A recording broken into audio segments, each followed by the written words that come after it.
Hello everyone, welcome to मिहास wonderful garden. आज का मेरा पौधा है अडेनियम का पौधा। अडेनियम पर आपने प्रूनिंग और रिपोर्टिंग वगैरह तो कर ही लिया होगा। अगर अडेनियम पर अभी तक फुटाव नहीं आए हैं तो आपको क्या चीज़ डालनी चाहिए और साथ ही साथ ऐसा क्या करना चाहिए जिससे अडेनियम की ग्रोथ बहुत अच्छी हो। अगर आपने अभी तक इसकी रिपोर्टिंग नहीं करी है तो आपको कैसी मिट्टी रखनी है और क्या चीज़ सावधानियां रखनी हैं, क्या क्या सावधानियां रखनी हैं जिससे आपका प्लांट ख़राब ना हो, ये सब कुछ आज इस वीडियो में आप जानेंगे। तो चलिए वीडियो को स्टार्ट करते हैं। फरवरी लगभग ख़त्म हो चुकी है, बस एक ही दिन बाकी है। अगर आपने अडेनियम के प्लांट पर अभी इस पे काम स्टार्ट नहीं किया है तो आप बहुत लेट कर रहे हैं। कुछ ऐसे काम अडेनियम पर होते हैं जिनको करना बहुत ही ज़्यादा ज़रूरी होता है।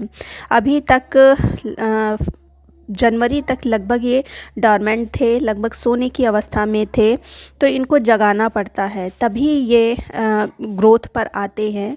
अब मैंने देखिए ये मेरे प्लांट्स हैं, तो मैंने कुछ दिन पहले इनकी रीपॉटिंग करी थी, तो सभी पर फुटाव आना शुरू हो गया है, न्यू न्यू लीव्स आनी स्टार्ट हो गई हैं। लेकिन जिन पे मैंने कटिंग करी है, जिनकी मैंने ऊपर ब्रांच प्रूनिंग करी है, उन पे अभी तक फुटाव नहीं आया है। हाँ, जिन पे ऊपर प्रूनिंग नहीं करी है उस पे फुटाव आ रहा है।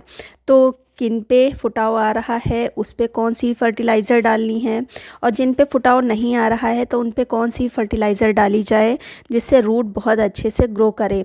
रूट जब बहुत अच्छे से ग्रो करेगी तभी ऊपर फुटाव आएगा और लीव्स निकलेंगी। तो ये दोनों ही के लिए मैं आगे फर्टिलाइज़र बताती हूँ, लेकिन सबसे पहले कुछ बातें आप जान लीजिए।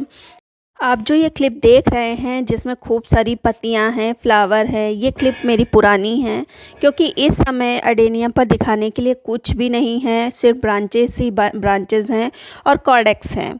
तो इस समय आपको क्या करना चाहिए ये सबसे पहले मैं बात करती हूँ। सबसे पहले तो देखिए, आपका कोई प्लांट अगर छोटे पॉट में लगा है तो आप उसको बड़े पॉट में शिफ्ट कर सकते हैं। जैसे कि मैंने ये सारे प्लांट्स शिफ्ट किए हैं, और जब भी आप शिफ्ट करें तो थोड़ा सा उठा के लगाएं प्लांट्स को। इस बारे में मैंने पिछले वाले वीडियो में आपके साथ शेयर करी है जानकारी, तो ज़्यादा डिटेल में अगर देखना है तो वो वीडियो आप देख सकते हैं। सबसे ज़्यादा ज़रूरी जो अडेनियम के लिए होता है वो है धूप। आप इसको फुल सनलाइट में रखें और डायरेक्ट जहाँ पर धूप पड़ती हो वहाँ पर रखें। अगर डायरेक्ट धूप में रखेंगे तो अडेनियम बहुत ही अच्छे से परफॉर्म करेगा और बहुत ही जल्दी फुटाव इसमें देखने को मिलेगा। दूसरी चीज़ जो अडेनियम के लिए इम्पॉर्टेंट है वो है इसकी मिट्टी को बनाना। मिट्टी हमेशा वेल ट्रेन बनाएं, और अगर आपके पास सिंडर है तो सिंडर का प्रयोग करें। सिंडर में थोड़ी सी कंपोस्ट मिला लें, फंगीसाइड मिला के आप उसमें इसको लगा दें, बेस्ट सॉइल मानी जाती है। लेकिन अगर आपके पास सिंडर नहीं है तब आप क्या करें, तब आप जो मोरंग होती है, मोटे मोटे जो पीस होते हैं मोरंग के, उसको आप ले सकते हैं। एक मोरंग होती है कंस्ट्रक्शन में, एक बालू होती है, तो बालू का प्रयोग नहीं करना है, मोरंग का प्रयोग करना है। आप ये मेरे प्लांट्स देखिए सभी मोरंग में ही लगे हैं। कुछ मेरे प्लांट्स सिंडर में भी लगे हैं और कुछ सिंडर मिट्टी ये सब कुछ मिक्स करके मैंने लगाए हैं। अगर सिंडर में लगाते हैं या मोरंग में लगाते हैं तो बहुत अच्छा ग्रो करता है अडेनियम। अब बात कर लेते हैं कि अगर आपने इसकी प्रूनिंग की है और अभी तक फुटाव नहीं आए हैं तब आपको क्या करना है। प्रूनिंग किए हुए अगर 15-20 दिन हो गए हैं और फुटाव नहीं आ रहे हैं तो कुछ चीज़ें हैं उसका आप प्रयोग कर सकते हैं। एक तो केमिकल है और दूसरा ऑर्गेनिक है। केमिकल में है सबसे पहले तो डीएपी, डाई अमोनिया फास्फेट। इसमें नाइट्रोजन और फास्फोरस बहुत अच्छी मात्रा में पाया जाता है, तो इसका आप प्रयोग कर सकते हैं। जड़ों के विकास के लिए फास्फोरस बहुत ही ज़्यादा इम्पॉर्टेंट है, तो इसका आप प्रयोग कर सकते हैं। अब इस वाले प्लांट में आप देखिए मैंने इसका ऊपर से इसको प्रून किया था और हल्के हल्के से फुटाव आपको रेड रेड दिख रहे होंगे। तो इस स्टेज पर अगर इस तरह की फर्टिलाइज़र दी जाती हैं तो ये फुटाव बहुत बहुत ही जल्दी ग्रो करते हैं। तो इस तरह से हम इसकी कर लेंगे थोड़ी सी गुड़ाई, और जो डालेंगे ये है बोन मील। बोन मील में फास्फोरस बहुत ही अच्छी मात्रा में पाया जाता है, और रूट के आप केमिकल का प्रयोग नहीं करना चाहते हैं तो सिर्फ बोन मील, वर्मी कंपोस्ट और बायोवीटा का प्रयोग करके ही आप अपने प्लांट को, अडेनियम के प्लांट को स्वस्थ रख सकते हैं।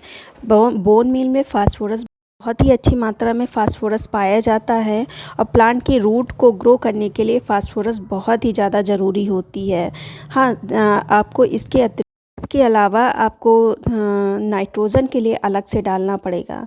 अब ये देखिए, इसकी मैंने कटिंग करी थी और मैं रेगुलर शावरिंग कर रही हूँ, इसकी वजह से ये कुछ ब्रांच ख़राब हो रही है, इसको मुझे कट करना होगा। अभी मेरे पास ब्लेड नहीं है।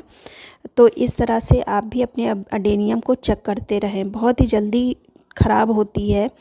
और ग्राफ्टेड जो प्लांट होते हैं तो उनकी तो विशेष ध्यान रखना पड़ता है। तो इस तरह से मैंने थोड़ी थोड़ी जो बोन मील है सभी प्लांट्स को, लगभग आधी आधी चम्मच मैंने डाला होगा, सभी प्लांट्स को हम दे देंगे। ये जो बोन मील से जो प्लांट का कॉर्डेक्स है ये भी बहुत ही अच्छे से बढ़ता है, क्योंकि ये मेरे सब अभी नए हैं, शायद 6 महीने पुराने ही ये प्लांट है, इसलिए आपको पतले पतले से लग रहे होंगे। बाकी बोन मील है, डीएपी है, ये सब प्लांट के लिए बहुत ही अच्छे हैं। अगर आप चाहते हैं इसके अतिरिक्त, अगर आप चाहते हैं कि आपको बहुत ही जल्दी रिज़ल्ट चाहिए तो आप लिक्विड फर्टिलाइज़र का प्रयोग कर सकते हैं, क्योंकि ये जो सॉलिड फर्टिलाइज़र है ये थोड़ा सा टाइम लेता है, स्लो रिलीज़ होता है। लेकिन जब आप लिक्विड फर्टिलाइज़र देते हैं तो बहुत ही जल्दी काम होता है।